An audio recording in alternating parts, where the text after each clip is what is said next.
Halo kawan-kawan, balik lagi di sini bersama gue Dito. Gua Kaleb Di DKK News. Kali ini gue sama Kaleb mau ngebahas yang masing-masing dengan seputaran game ya. Berita acara game dan lain-lain.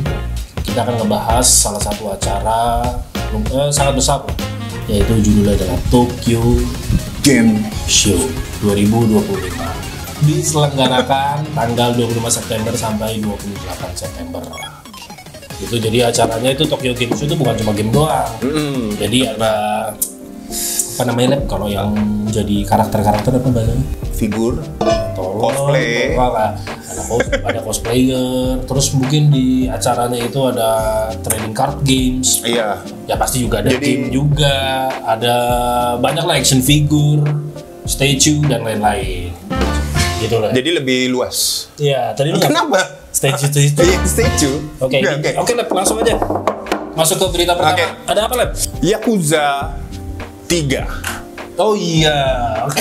remake and Dactyls. Yes. Apa itu, Lep? Kayak gimana itu? Ini sebenarnya remake Yakuza 3 kan, Toh? Oh, Kiwami 3. Kiwami 3 remake. Kawaii. Nggak ada perubahan sama sekali dari story gameplay, cutscene dan lain-lain. Grafik full berubah, terutama dari apa ya, pencahayaannya, badan-badan grafiknya dan segala macam. Tetap pakai karakternya Kazuma Kiryu karena ini kan Yakuza 3 kan.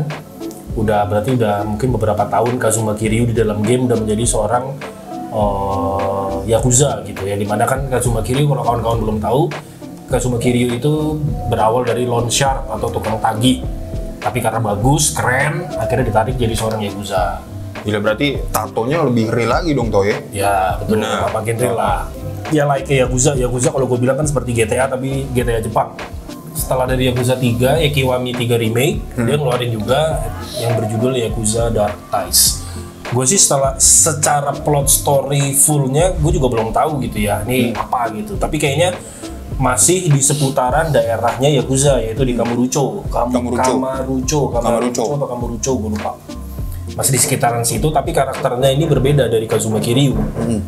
Jadi dan rilisnya tanggal 12 Februari tahun depan. Oh, 2026. 2026, teman-teman. Selanjutnya ada game apa lagi, Toh? Dari Sucker Punch. Yang bikin Ghost of Tsushima. Oh, menarik. Apakah itu berjudul Ghost of Yotei? Sudah rilis tepatnya tanggal 2 Oktober. Bisa teman-teman beli langsung di toko-toko terdekat ya, mau beli fisik bisa. Jadi Ghost of Yotei itu tidak ada sambungannya dengan Tsushima, yang dimana Tsushima itu adalah Jin Sakai. Ghost of Yotei itu adalah MC-nya, main karakternya itu perempuan yang bernama Atsu. Atsu itu seorang anak yang keluarganya dibantai. Jadi dia akhirnya si Atsu ini mencoba untuk balas dendam atas kematian bapak ibunya dan keluarganya. Latar belakang set tempatnya itu 300 tahun setelah Ghost of Tsushima. Kayak gitu kawan-kawan. Berarti cukup lama juga.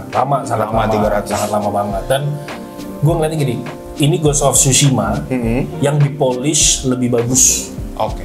Karena memang dari segi gameplay, transversalnya, terus combat sistemnya, persenjataannya, karena kalau Tsushima kan ya udah lu cuma bisa pakai satu pedang.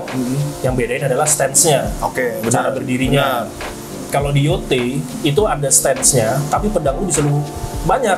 Ada Kusarigama tuh yang rantai ada sabitnya. Oh iya. Terus Dawn Sword, macam Zoro One Piece. Enma. Terus pedang katana tapi yang gede, panjang gitu. Gue lupa namanya deh. Berarti itu setiap pedang itu kita harus menyelesaikan misi kan? Ya jadi nanti ada beberapa misi yang untuk lu dapetin equipment weapon itu ataupun kostum yang mungkin nambah stat atau apalah kayak gitu. Ghost of Yotei ini teman-teman, dia mengeluarkan collector editionnya. Tuh. Di situ ya sudah banyak di reveal ya teman-teman. Kalau teman-teman cari lihat di YouTube segala macam, itu ada isinya masnya ya. Masnya terus namanya ada Onryo. Koin-koinnya itu. Wajib dibeli. Iya. Untuk nunggu GTA 6 lagi. Nunggu lagi gila, GTA 6. Gila. GTA 6 gokil. Gitu. Next game tuh. Mungkin ini sebagai juga berita terakhir dari kita ya. Bener kawan-kawan. Sangat legendaris lah. Gua nggak suka game ini, bukan nggak suka, nggak berani lebih tepatnya. Tapi kok ngelihat ini, wadadidau gitu, kayak, aduh. Sangat-sangat apa ya? Something new aja gitu loh. Game-nya apa, Lep? Resident Evil. Berapa ya? 9. Iya betul kawan-kawan. Resident Evil 9 atau Resident Evil Requiem. Itu gimana? Coba cerita dulu sedikit lah. Dia RE9 ini yang gue lihat ini dia lebih menonjolkan darkness dan lebih intens toh gamenya. Ya jadi Resident Evil 9 ini pasca setelah nuklir. Benar. RE2, RE3. Cuma gue lupa tepatnya berapa tahunnya, tapi itu udah sangat jauh banget, jauhnya banget. Main karakter kita adalah Grace Ashcroft, yang dimana ibu kita itu adalah Ashley Ashcroft. Kalau kawan-kawan masih ingat zaman era PS2, si Ashley Ashcroft itu adalah reporter untuk berita-berita apa sih Umbrella itu ada apa dan lain-lain. Di Raccoon City. Ya gitu-gitu lah. Di Resident Evil Outbreak. Iya. Yang kedua, yang itu kita banyak karakternya, di situ ada Kevin, ada Marcus dan lain-lain. Kalau gue lihat di gameplay demonya yang di rumah sakit terbengkalai gitu, Grace Ashcroft itu lari dan bisa jatuh-jatuhan gitu, kayak orang takut. Karena ketakutan kawan-kawan. Iya, jadi karakter yang dibuild di Resident Evil 9 terutama untuk Grace Ashcroft ini, dia tuh berani tapi penakut. Nah, gue tuh nggak berani mainin gamenya sebetulnya. Coba karena ini kok makin kesini makin kompleks terus dan grafiknya karakternya juga bisa ketakutan kayak gini tuh menarik banget gitu kan, cukup gue bikin wah ini oke juga nih ya kan. Dan ada musuh barunya di Resident Evil 9. Apa tuh Tok? Kan kalau di Resident Evil 7 itu ada siapa? Ya ada Baker Family. Di Resident Evil Village itu ada Lady Dimitrescu dan kawan-kawan. Dan Resident Evil 9 ini ada, gue lupa namanya ya, bentukannya tuh kayak nenek-nenek, rambutnya panjang gitu tapi gede. Tinggi gede. Kemudian di scene gameplaynya itu makan kepala kalau nggak salah, kepala mayat di rumah sakit, nyokot ya nyokot gitu di rumah sakit. Grace Ashcroft itu bangun. Makanya cukup menarik banget. Jadi pencahayaan rambutnya ketika kan kita nyalain korek Mancis itu kan, itu cahaya dikorek ke rambutnya itu, terus keringet-keringetnya, maksudnya keringet karakternya ya kelihatan. Wah pecah, keren. Tapi kayaknya seru Pak. Seru. Gua itu juga nggak berani. Terakhir gue main RE itu apa ya, PS2 itu kawan-kawan. Kayaknya emang yang Outbreak itu. Kalau Outbreak gue masih oke karena ramean. Gue itu di dalam supermarket ya tuh. Enggak, di bar itu. Gue nggak berani keluar udah. Situ aja. Supermarket itu dead pricing supermarket. Frank West itu. Kan zaman dulu kan rumornya kan katanya open world. Maksudnya open world, bukan open world kayak GTA ya. Semi open world lah, jadi mungkin kita bisa kemana jalan-jalan untuk dapetin hint atau Easter egg lah. Kalau untuk harapan gue yang game-game sekarang ini lebih ngangkat story ya, mungkin RE ini itu lagi balik untuk apa namanya tuh?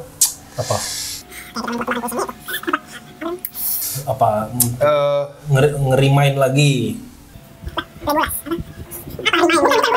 Nah, ini repot kawan-kawan kayak gini bisa setahun nih. Apaan? Mengenang tuh apa?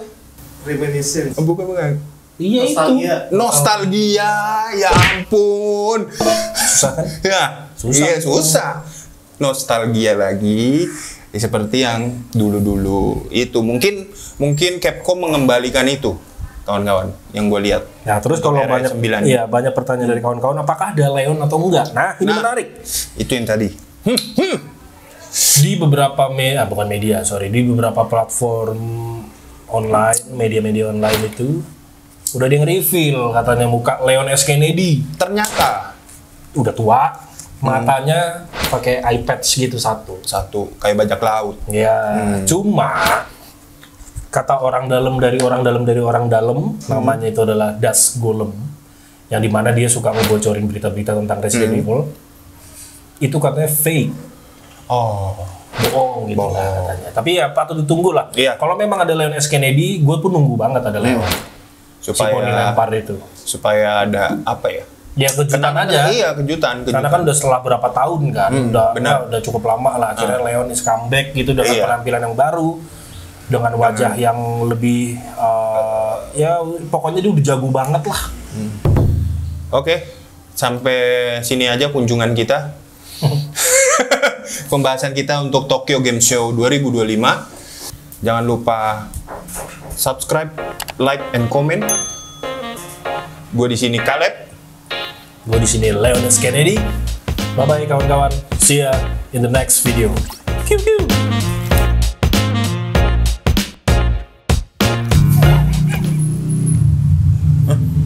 Gak ada, Cok. Ada. Gak ada, Cok. Ntar kawan-kawan ya.